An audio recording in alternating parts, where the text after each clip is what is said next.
Bon matin à tous. Je vous remercie d'avoir syntonisé la chaîne de Ministère AFA. Et c'est avec un immense plaisir que encore je vous retrouve ce matin autour de cette table d'enseignement. Et oui, tel que vous avez su, nous avons atteint notre 200e abonné. Alors nous, a priori, nous rendons gloire au Seigneur, car sans Dieu, cela nous serait impossible, quand même que nous unissons nos efforts comme qu'il a été à la tour de Babel. Il nous en serait impossible. Et la gloire est à Dieu, a priori.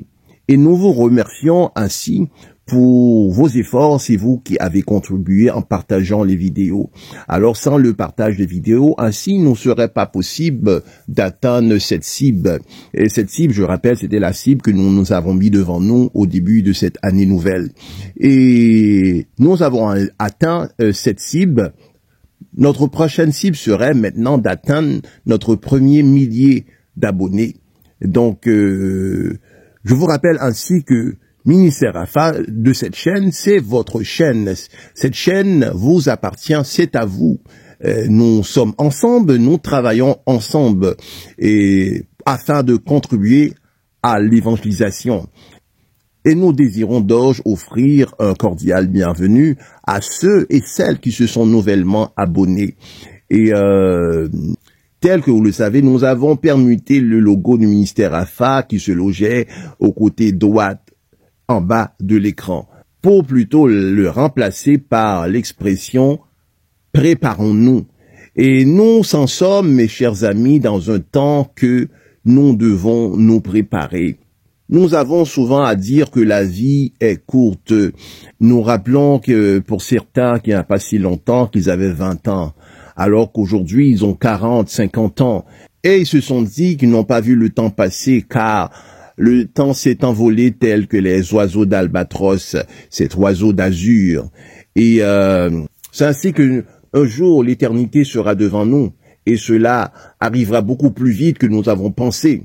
C'est la raison pour laquelle que nous maintenons cette expression « préparons-nous ». Cette expression se maintiendra jusqu'à l'enlèvement de l'Église afin qu'à chaque fois que vous consultez nos capsules et que vous aurez cela comme référence afin de vous préparer. Nous devons nous préparer, mes chers amis.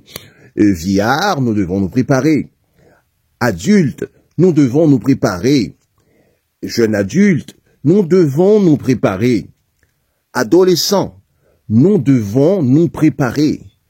Petits-enfants, nous devons ainsi nous préparer. Car nous vivons dans des temps de grande contingence et nous devons nous mettre à cela avec une entière circonspection. Et nous avons pour vous ce matin cette vision de l'enlèvement de l'Église que le Seigneur accorda au prophète MBA. Et cela mérite notre écoute et toute notre attention. Donc sur ce, bonne écoute. J'ai vu une vision terrible concernant le retour de notre Seigneur Jésus-Christ. Où que tu sois, je veux que tu m'écoutes avec attention et que tu prennes la peine de me suivre jusqu'au bout. C'était la nuit de lundi 15 au mardi 16 août 2022. J'ai dormi vers 3 heures du matin parce que je suivais une formation. Quand j'ai fini, je suis allé au lit. Et durant mon sommeil, j'ai fait un rêve. Oh mon Dieu! Oh mon Dieu! Oh mon Dieu! Oh mon Dieu! Mon Dieu! Mon Dieu!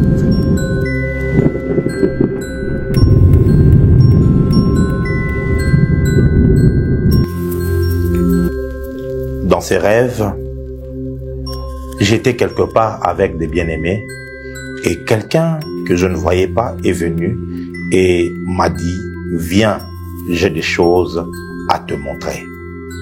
Et j'ai suivi donc la personne, je me suis mis comme dans une vitrine et je regardais maintenant les choses qui s'est passées à l'extérieur.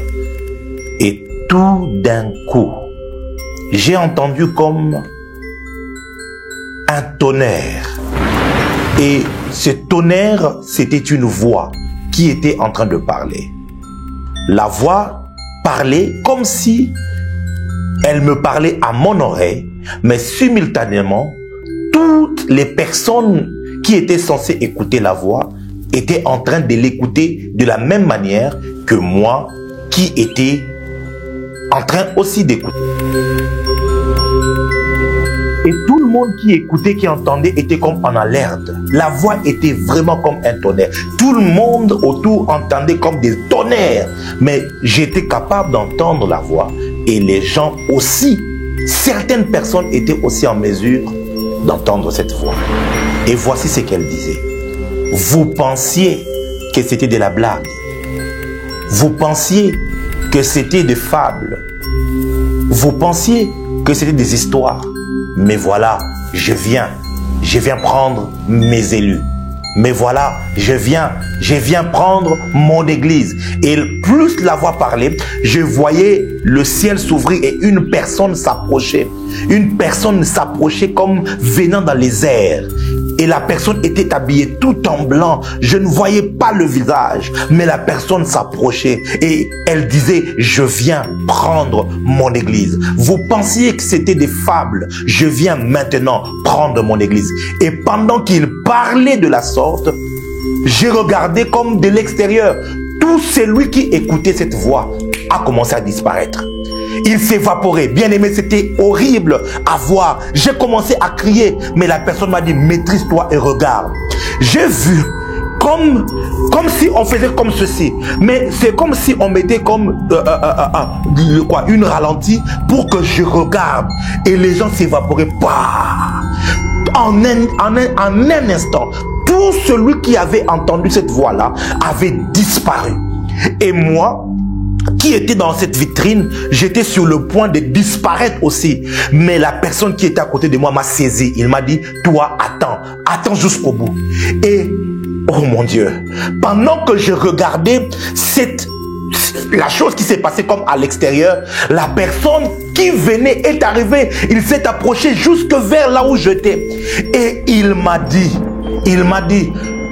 lorsque vous entendrez que je suis proche, sachez que je ne serai plus là. Lorsqu'on vous dira que je suis là, sachez que je ne serai plus là.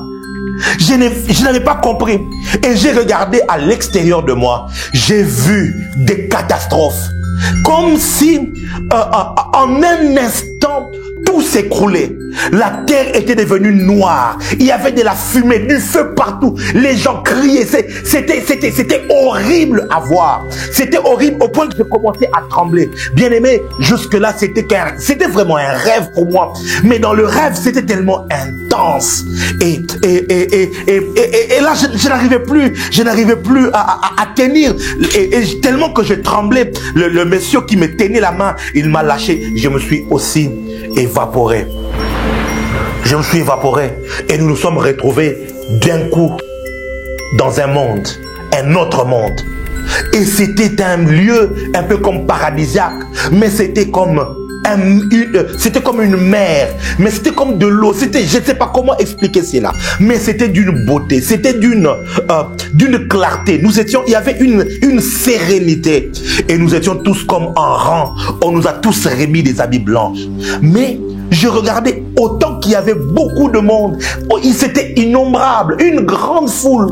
Mais autant dans le discernement, je pouvais discerner que ceux de ma génération, nous n'étions pas beaucoup.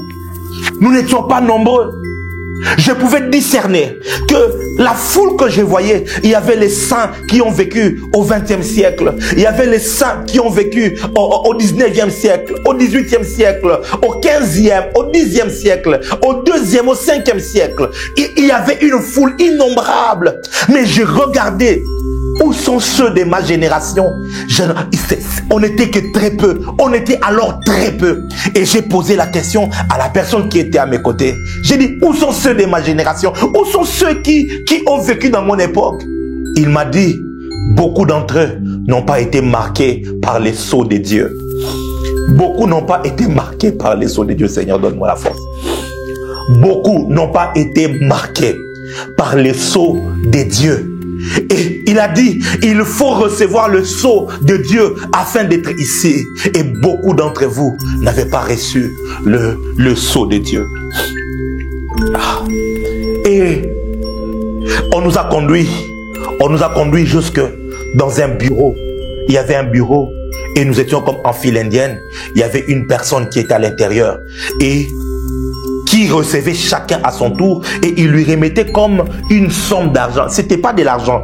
J'ai dit comme parce que c'était comme si lorsqu'il te remettait cela, tu pouvais subsister avec dans ce monde-là. Et j'ai levé mes yeux et j'ai regardé. J'ai vu comme au loin alors, j'ai vu une cité, bien aimé. J'ai vu une cité qui était construite mais comme avec des pierres précieuses.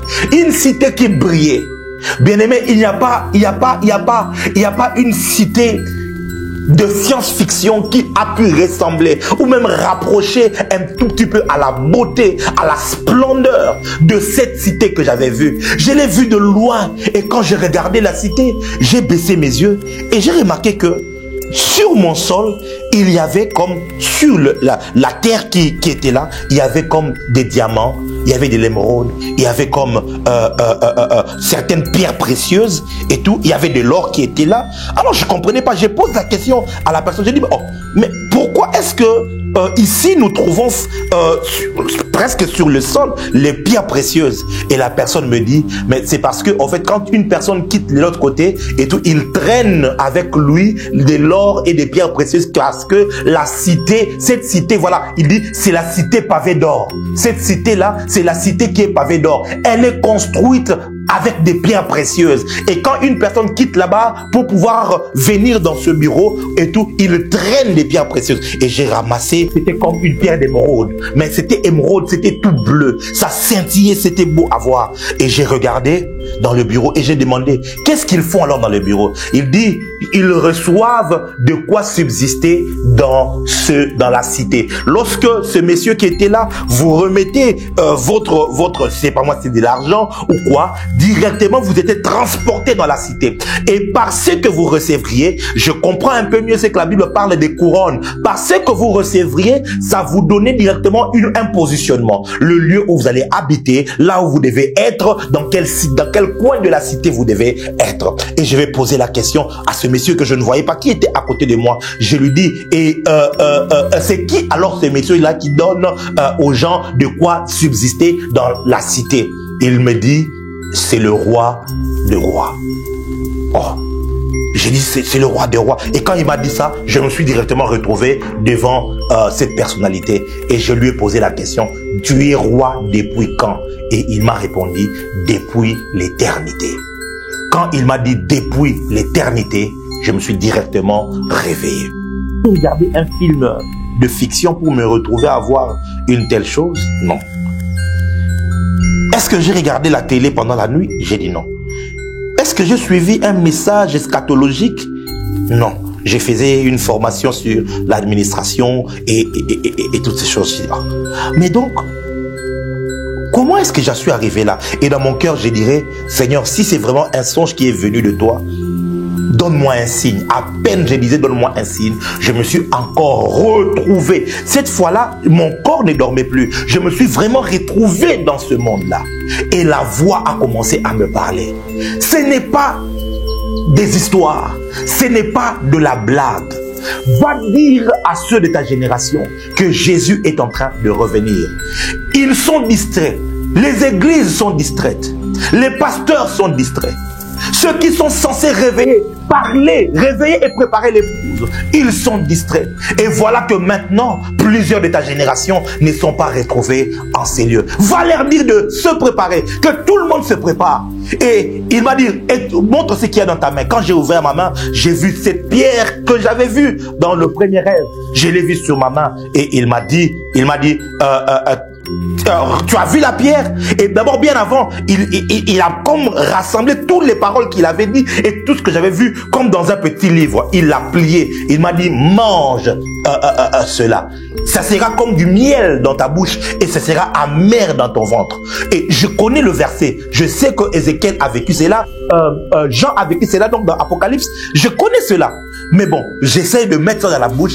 C'était exactement comme cela. Du miel dans ma bouche. Mais quand c'est descendu, c'était comme de l'amertume. C'était amer à l'intérieur de moi.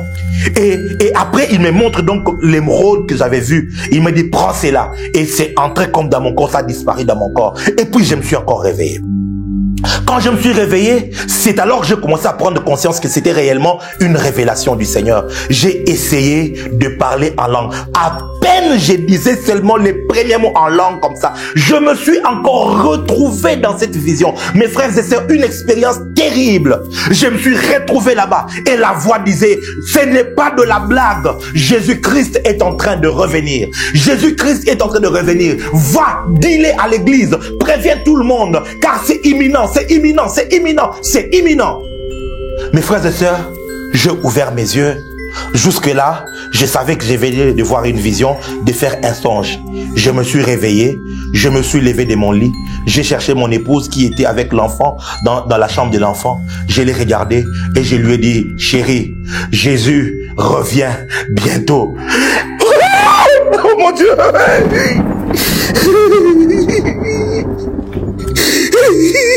Seigneur, pardon, Seigneur. Seigneur, pardon, Seigneur. Seigneur, pardon, Seigneur, pardon. Seigneur, pardon, Seigneur, s'il te plaît, Seigneur. Seigneur, j'ai fait la vidéo, Seigneur, s'il te plaît. Mon Dieu, mon Dieu. Jésus, Jésus, oh mon Dieu. Oh mon Dieu! Oh mon Dieu! Oh mon Dieu! Oh mon Dieu! Seigneur! Oh mon Dieu! Oh mon Dieu! Oh mon Dieu! Oh mon Dieu! Oh mon Dieu! Mon Dieu! Mon Dieu! Seigneur! Seigneur! Seigneur! Seigneur! Arrête la caméra s'il te plaît que je me maîtrise, mon Dieu! Mon Dieu, oh mon Dieu, ça me fait comme ça à chaque fois, Je pensais que ça pouvait se calmer.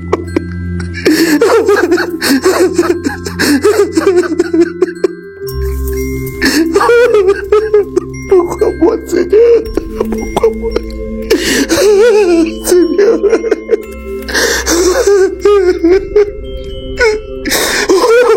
Mon Dieu.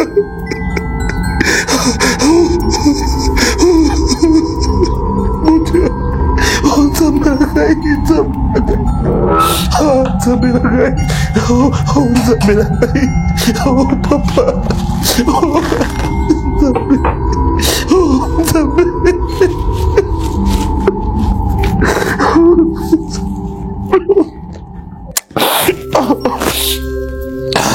oh mon Dieu. Oh mon Dieu,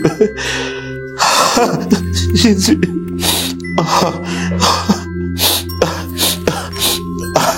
Saint-Esprit de ma force.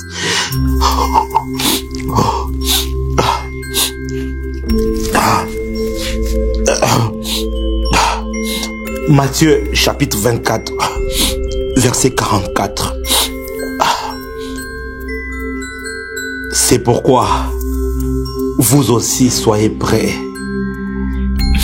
En effet, le Fils de l'homme viendra, mais vous ne savez pas à quel moment. Vous ne savez pas à quel moment. Je ne sais pas pourquoi ça me fait ça. Ça fait maintenant 5 ou 6 fois qu'à chaque fois que j'essaie d'en parler, ça me fait ça. Église, écoutez-moi s'il vous plaît. Écoutez-moi, enfant de Dieu, écoute-moi s'il te plaît. La religion a menti plusieurs personnes en les faisant croire que le fait d'aller à l'église est une garantie pour être enlevé. La religion a fait croire aux gens que le fait de donner la dîme à l'église, de faire des offrandes, des aumônes, de chanter à l'église, d'être protocole ou intercesseur est une garantie pour être enlevé. La religion a fait croire à plusieurs, oh Seigneur, mon Dieu, que être pasteur, prophète, évangéliste, apôtre ou docteur était la garantie d'être enlevé. Le Seigneur a réveillé mon esprit sur une réalité et il m'a demandé de vous parler. Il y aura 3 groupes de personnes qui vont pouvoir connaître les saluts. Le premier groupe de personnes, c'est dans 1 Thessaloniciens chapitre 4. La Bible dit les morts en Christ ressusciteront en premier. Et deuxièmement, c'est ceux qui seront vivants et qui seront prêts. C'est eux qui seront enlevés. C'est pas tout celui qui fréquente l'église qui sera enlevé. C'est pas parce que tu chantes à l'église que tu seras enlevé. Ce n'est pas parce que tu connais quelques versets de la Bible que tu seras enlevé. Éphésiens chapitre 5. Oh mon Dieu, aide ton église, aide ton église. Oh. Éphésiens chapitre 5, verset 25, la Bible dit, Marie, aimez vos femmes comme Christ a aimé l'église. Il a donné sa vie pour elle afin qu'elle soit sainte. Il l'a rendue pure par l'eau et par la parole. Il a voulu que l'église se présente devant lui pleine de gloire, sans tache, sans ride, sans aucun défaut. Il a voulu qu'elle soit sainte et sans reproche. Voici la révélation de ceux qui seront vivants et qui connaîtront l'enlèvement. Ce seront des personnes qui vont avoir une ressemblance totale à Jésus. Des disciples qui garderont la parole. La voix me disait, gardez la parole. Seuls ceux qui gardent la parole du Seigneur, seuls ceux qui laisseront la parole de Jésus-Christ transformer leur vie, transformer leur cœur. C'est eux qui connaîtront cet enlèvement-là. C'est eux et beaucoup parmi nous. Nous sommes tellement distraits. Distraits par nos désirs. Distraits par nos besoins. L'église aujourd'hui est devenue comme un marché où tout le monde vient acheter quelque chose. Les pasteurs, nous sommes devenus comme des commerçants où nous ne vendons que des miracles. Nous vendons le travail. Où maintenant les gens viennent pour le mariage. Ils viennent que pour ces choses, les miracles. Choses qui ne sont pas mauvaises. Mais Jésus a dit, cherchez premièrement le royaume et la justice de Dieu. Cherchez premièrement. Préparons l'église. Pasteur, je t'en supplie. Préparons l'église. Préparons l'épouse afin qu'elle paraisse devant Jésus en lui ressemblant, en étant sans cache ni ride. Sinon alors, Jésus m'a dit, ceux qui ne mourront pas avec l'espérance du salut, avec l'espérance de l'enlèvement, ils ne seront pas ressuscités aussi. Seuls ceux qui meurent avec l'espérance de la gloire, avec l'espérance de l'avènement du Seigneur, ils se préparaient tous les jours et la mort les a trouvés. Alors eux, ils vont être ressuscités. Et ceux qui seront vivants, qui seront en train de garder la parole, de se préparer, ils seront enlevés. Mais il y a une troisième catégorie. Une troisième catégorie. Vous allez trouver cela dans Apocalypse chapitre 20. La troisième catégorie, ce sont des personnes qui eux aussi seront sauvés, mais comme par le feu. Parce que eux, ils vont rater l'enlèvement et ils vont passer par la tribulation. Et par la tribulation, plusieurs chrétiens vont se réveiller et ils vont dire, oh mon Dieu, c'était vrai. Oh mon Dieu, c'était vrai. Oh oui, c'était vrai, c'était vrai, c'était vrai. Alors ils vont commencer à prier. Le Seigneur Jésus m'a dit, n'attendez pas cela, parce que cela vous devriez alors faire face à la bête. Refusez de prendre la marque de la bête, refusez d'adorer la bête, et vous serez tués à cause du témoignage de Christ. Alors, si vous mourrez dans cet état-là, c'est alors que vous allez ressusciter pour entrer dans les milléniums. Mais ne te retrouve pas dans cette troisième catégorie. Il est bon pour nous qui sommes vivants que nous nous préparions à l'avènement du Seigneur. Je suis votre frère. Je suis votre enfant. Je parle de tout mon cœur. J'ai tenu à faire cette vidéo pour que je n'aie plus à le refaire tellement que ça me touche à chaque fois. Si tu écoutes ce message, n'endurcis pas ton cœur. Répands-toi de tes péchés. Reviens à Jésus. Si tu n'as jamais reçu Jésus comme Seigneur et Sauveur, c'est le temps pour toi de croire et de commencer à le suivre. Ne place pas ta foi sur une église. Ne place pas ta foi sur un pasteur. Place ta foi d'abord en Jésus. Et avale ses paroles. Vis de ses paroles. Ces paroles te garderont. Ces paroles te donneront la vie. Et ces paroles vont te ressusciter. Que Dieu vous bénisse.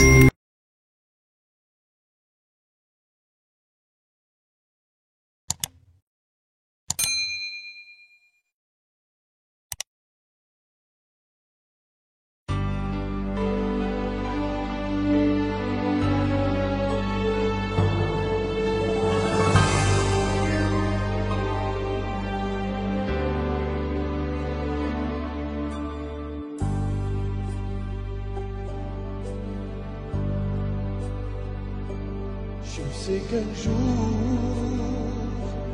mes yeux verront Jésus.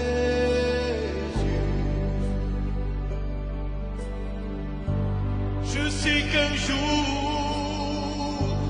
mes yeux verront Jésus.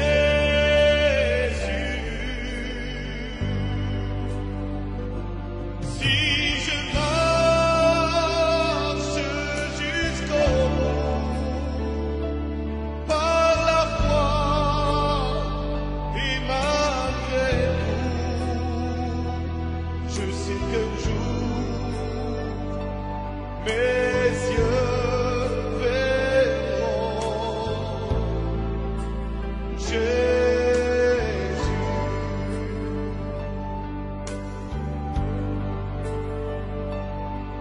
Jusqu'au bout, je veux te suivre dans les bons, les mauvais jours. Avec Dieu, mourir c'est vivre. Avec Jésus, oui pour toujours. Je sais qu'un jour mes yeux verront Jésus.